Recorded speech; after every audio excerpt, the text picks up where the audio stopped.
اعوذ باللہ من الشیطان الرجیم بسم اللہ الرحمن الرحیم۔ اسٹوڈنٹس السلام علیکم۔ فرسٹ ایئر کلاس، ہمارا لیکچر نمبر ہے 29، ٹھیک ہے۔ علامہ اقبال کی ہم نظم پڑھ رہے ہیں جس کا عنوان ہے خطاب با جوانان اسلام۔ کل ہمارے 8 اشعار ہو گئے تھے، 9ویں شعر کی طرف بڑھتے ہیں۔ حکومت کا تو رونا کیا کہ وہ ایک عارضی شے تھی، حکومت کا تو رونا کیا کہ وہ ایک عارضی شے تھی، نہیں دنیا کے آئین مسلم سے کوئی چارہ۔ آئین مسلم تسلیم شدہ قانون، مانا ہوا اصول، چارہ بچاؤ چھٹکارا یا علاج۔ مفہوم ہے اس شعر کا، یہ دنیا کا تسلیم شدہ سچا قانون ہے کہ حکومت عارضی شے ہے۔ اقبال نے تشریح طلب شعر میں حکومت کو ایک عارضی شے قرار دیا ہے۔ حکومت 4 طرح کی ہو سکتی ہے: انفرادی حکومت، خاندانی حکومت، قومی حکومت، عالمی حکومت۔ انفرادی حکومت کے عارضی پن کا مطلب یہ ہے کہ اگر کسی فرد کو آج عروج ہے تو کل اسے زوال بھی لازمی آئے گا۔ تاریخ ایسی صدہا مثالیں دے سکتی ہے۔ ایک وقت تھا کہ کسریٰ خسرو پرویز ملعون کا طوطی بول رہا تھا، تاہم چند ہی برس بعد ان کے بیٹے ان کے سینے میں خنجر گھونپ کر اسے ہلاک کر دیا۔ نظام الملک طوسی عالم اسلام کا شاید سب سے بڑا عظیم ترین وزیر اعظم تھا، لیکن اسے بھی خنجر مار کے قتل کر دیا گیا۔ بہر صورت ایسی ہزارہا مثالیں موجود ہیں۔ دوسری قسم خاندانی حکومت کی ہے۔ تاریخ میں بیشتر خاندانی حکومتوں کا زوال عروج ملتا ہے۔ ساسانی خاندان نے ایران پر ہزارہا برس حکومت کی، لیکن زوال آیا تو کوئی شخص پناہ دینے کو تیار نہ تھا۔ اسی طرح سے بازار کوفہ میں بھیک مانگتی ہوئی جعفر کی ماں پائی گئی۔ برصغیر کے مغل خاندان ہی کی مثال لے لیجئے۔ کوئی دور تھا کہ برصغیر پر یہ خاندان حاکم تھا، لیکن جب زوال آیا تو کوئی قبر کی جگہ دینے کو تیار نہ ہوا۔ شیرخوار شہزادوں کو نیزے میں پرو دیا گیا۔ بہادر شاہ ظفر کے بیٹوں کے سر کاٹ کر اسے پیش کیے گئے۔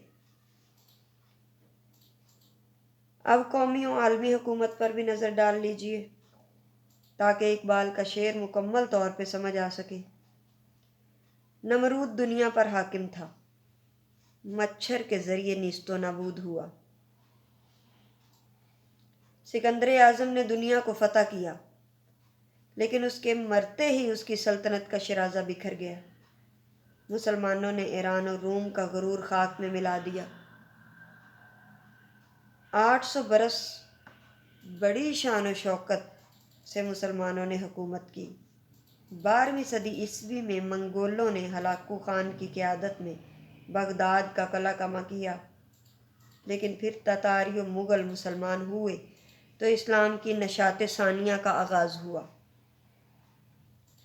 پھر سلطنت عثمانیہ کو عروج حاصل ہوا۔ برطانیہ نے دنیا کے بیشتر ممالک پر قبضہ جما لیا اور یونائیٹڈ کنگڈم تشکیل دیا۔ پھر 1947 اور 1950 میں برطانیہ کو زوال آیا۔ پھر سوویت یونین کو عروج حاصل ہوا، جس کا جنازہ 1992 میں افغانی مجاہدین نے نکال دیا، اور اب امریکی درندہ بھی نیم مردہ ہو چکا ہے۔ ان حالات کے تناظر میں اقبال کہتے ہیں کہ حکومت کا غم نہیں، کیونکہ یہ تو آنی جانی شے ہے، کل پھر مسلمانوں کے پاس آ سکتی ہے، لہٰذا اس کے متعلق فکر کی ضرورت نہیں ہے۔ ساتھ زندگی کے دہر میں عروج و زوال، گئی ہے شان امارت تو فکر کیا کرنا۔ قرآن مجید میں اللہ تعالیٰ نے اس عمل کو یوں بیان فرمایا ہے، وَتِلْكَ الْأَيَّامُ نُدَاوِلُهَا بَيْنَ النَّاسِ، سورہ آل عمران کی آیت نمبر 140 ہے۔ یہ دن یعنی حکومت کے ہم لوگوں کے درمیان پھیرتے رہتے ہیں۔ یہ حکمرانی آنی جانی چیز ہے، ہم اس کو گردش میں رکھتے ہیں۔ ٹھیک ہے جی۔ شعر نمبر ہے ہمارا 10۔ مگر وہ علم کے موتی کتابیں اپنے آبا کی، جو دیکھیں ان کو یورپ میں تو دل ہوتا ہے سی پارا۔ ابا باپ دادا، ابا و اجداد، سی پارا 30 ٹکڑے، مطلب ہے پارا پارا ہونا، ٹکڑے ٹکڑے ہونا۔ مفہوم ہے اس شعر کا، جب اپنے بزرگوں کی کتابیں یورپ کے کتب خانوں میں دیکھتا ہوں تو میرا دل ٹکڑے ٹکڑے ہو جاتا ہے۔ تشریح طلب شعر اس سے پہلے شعر سے مکمل طور پر ریلیونٹ ہے، اس سے مطابقت رکھتا ہے۔ اقبال کہتے ہیں کہ حکومت کے چلے جانے کا اتنا دکھ نہیں جتنا مسلمانوں کے علمی اثاثے کے سقوط کا دکھ ہے، جو آج اہل مغرب کی لائبریریوں کی زینت بنا ہوا ہے۔ فی الحقیقت اس شعر میں اقبال نے ایک اور عظیم المیے سے پردہ چاک کیا ہے۔ اقبال نے 1905 سے 1908 تک 3 سال کا دورانیہ پی ایچ ڈی کے لیے لندن میں گزارا تھا، اور اپنی علم کی پیاس بجھانے کے لیے یورپی لائبریریوں کا رخ کیا تو یہ دیکھ کر حیران رہ گئے کہ نام نہاد عظیم یورپی لائبریریاں مسلمانوں کے علوم سے بھری پڑی ہیں۔ دراصل علم و ادب کی اس ڈاکہ زنی کے پیچھے ایک لمبی داستان کار فرما ہے۔ صلیبی جنگوں کے دوران عیسائیوں نے ایشیا سے علمی کتب حاصل کی اور اپنے ساتھ یورپ لے گئے۔ ہلاکو خان کے حملہ بغداد نے مسلمانوں کے علمی اثاثے کو بہت نقصان پہنچایا۔ 20 لاکھ کتب کی سیاہی سے دجلہ کا پانی سیاہ ہوتا رہا۔ ہمارے بزرگوں کی علمی کتابیں کتب خانے یورپ کے معمور ان سے۔ اس داستان کا مرکزی پس منظر اندلس کا ہے، جسے اب اسپین کہا جاتا ہے۔ عیسائیوں نے جب قرطبہ پر قبضہ کیا تو قرطبہ یونیورسٹی لوٹ لی۔ اندلس کے آخری مسلم صوبے غرناطہ کا سقوط ہوا تو عیسائی پادری نے مسلمانوں کے علمی اثاثے ضبط کر لیے۔ چنانچہ دور حاضر کا ایک مورخ ہنری کامان اپنی تصنیف میں لکھتا ہے، یہ اعتراف کرتا ہے برملا کہ غرناطہ میں زمینے اس پادری کا نام تھا۔ زمینے نے ہزارہا قرآنی نسخے نظر آتش کیے۔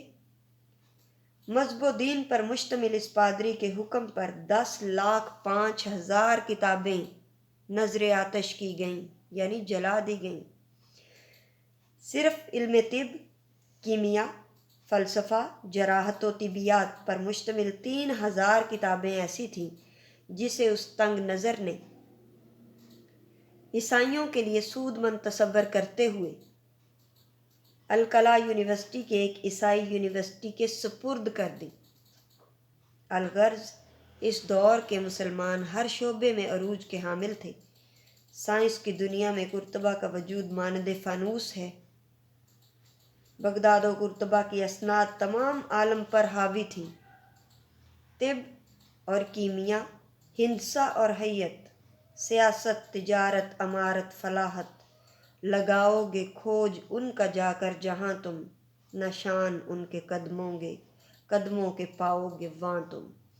یعنی تمام علوم کے جو پودے تھے تو وہ جڑیں اسلام سے نکلی تھیں، وہ کونپلیں اسلام سے پھوٹی تھیں۔ مسلمانوں نے ترقی کی راہوں پر گامزن کیا تھا، لیکن کیا ہوا؟ وارثوں نے انہیں کھو دیا۔ لیکن آج یہ تمام اثاثہ اہل مغرب نے لوٹ لیا ہے۔ ذرا مزید آگے چلیے۔ سلطان ٹیپو کی شہادت کے بعد انگلستان کے اس کے نجی اور سرکاری کتب خانے کو قبضے میں لے لیا۔ شاہان عود اور نواب ضیاء الدین نیئر کا کتب خانہ بھی لوٹ کر برٹش میوزیم اور انڈیا آفس لائبریری میں پہنچا دیا گیا۔ آج یہ تمام تصانیف اسپین کے دارالحکومت لندن، پیرس، اٹلی اور برلن کے عجائب خانوں کی زینت بن چکی ہیں۔ بہرصورت کسی بھی قوم کا علمی اثاثہ ترقی میں سب سے بڑا معاون ہوتا ہے، لیکن اقبال اس بات پر نالہ ہیں کہ مسلمان کتب و تصانیف کی حفاظت نہ کر سکے، جن سے استفادہ کر کے آج یورپ ترقی کی منازل طے کر رہا ہے۔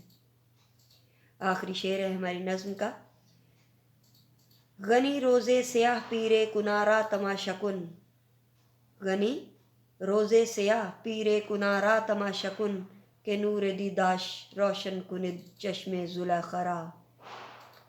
فارسی زبان میں بیٹا یہ شعر ہے، اور یہ غنی کشمیری کا شعر ہے، اقبال کا نہیں ہے۔ انہوں نے اس شعر کو بطور تضمین لیا ہے۔ کسی بھی شاعر کا اپنی نظم، غزل، قصیدے میں کوئی ایک مصرع، کوئی پورا شعر اگر لے لیا جائے اسے تضمین کا شعر کہتے ہیں۔ روزے سیاہ تاریک دن، پیرے کنان کا بوڑھا مراد حضرت یعقوب علیہ السلام، را تماشا کن نظارہ کر، دیکھو تماشا کرو، دیداش کہ اس کی آنکھیں، روشن کند روشن کیا، چشم زلیخا را زلیخا کی آنکھوں کا نور بن گیا۔ حضرت یوسف کی بات کر رہے ہیں۔ مفہوم ہے اس شعر کا: غنی ذرا حضرت یعقوب علیہ السلام کی آزمائش تو ملاحظہ ہو کہ ان کی آنکھوں کا نور حضرت یوسف علیہ السلام زلیخا کی آنکھوں کا تارا بنے ہوئے ہیں۔ علامہ اقبال نے یہ شعر یہاں بطور تضمین استعمال کیا ہے۔ یہ شعر میں پہلے بتا چکی، اصل میں ملا محمد طاہر غنی کشمیری کا ہے۔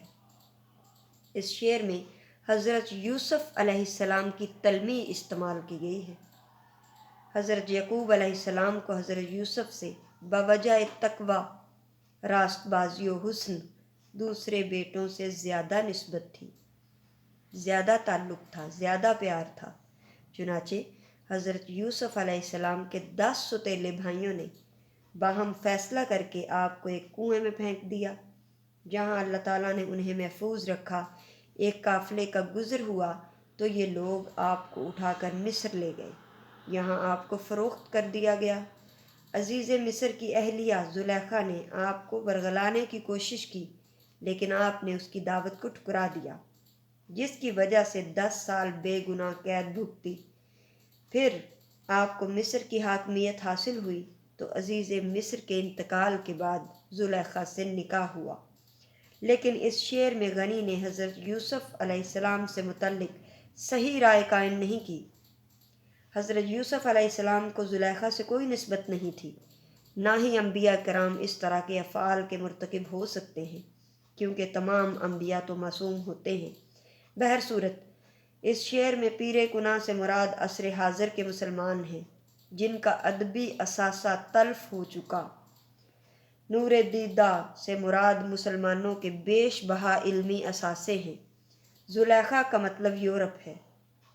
اقبال کا کہنا ہے کہ مسلمانوں کی بدقسمتی ملاحظہ ہو کہ ان کے علمی و ادبی اثاثے یورپی اقوام نے لوٹ لیے، یورپ کو بام عروج تک پہنچا رہے ہیں۔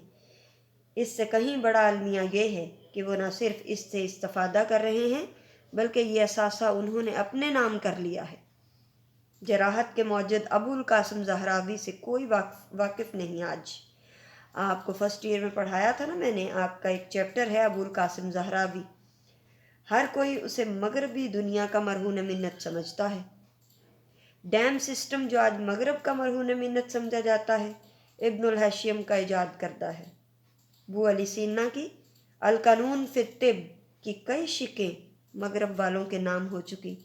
آج یہ پروپیگنڈا عام ہے کہ پہلا ہوائی جہاز right Brother on of America نے بنایا تھا، حالانکہ یہ پہلا اڑان آلہ عباس نامی عباس عہد کے ایک شخص نے بنایا تھا۔ ریاضی میں جیومیٹری رازی نے متعارف کرائی۔ الغرض اس طرح کی ایک لمبی فہرست بن سکتی ہے۔ بر صغیر ہی کی مثال لے لیجئے، پہلے انگریز سیاست کے لیے آئے، پھر تجارت کے لیے آئے، پھر طوائف الملوکی پیدا کر کے بر صغیر پر قابض ہو گئے اور یہاں کے علمی ذخائر لوٹ کر لے گئے۔ بر صغیر پر یہ شعر صادق آتا ہے: شاخ ہر نخل ہے حیران و تہی دست کھڑی، شاخ ہر نخل ہے حیران و تہی دست کھڑی، باغ کو لوٹ گئے سیر کو آنے والے۔ جو کچھ ہیں وہ سب اپنے ہی ہاتھوں کے ہیں کرتوت، شکوہ ہے زمانے کا نہ قسمت کا گلہ ہے۔ ٹھیک ہے بیٹا، آج کا لیکچر ہمارا ختم ہوتا ہے۔ انشاءاللہ کل علامہ اقبال کی نئی نظم پیغام جو ہمارے اسمارٹ سلیبس کا حصہ ہے اس سے اگلے لیکچر کا آغاز کریں گے۔ اللہ حافظ۔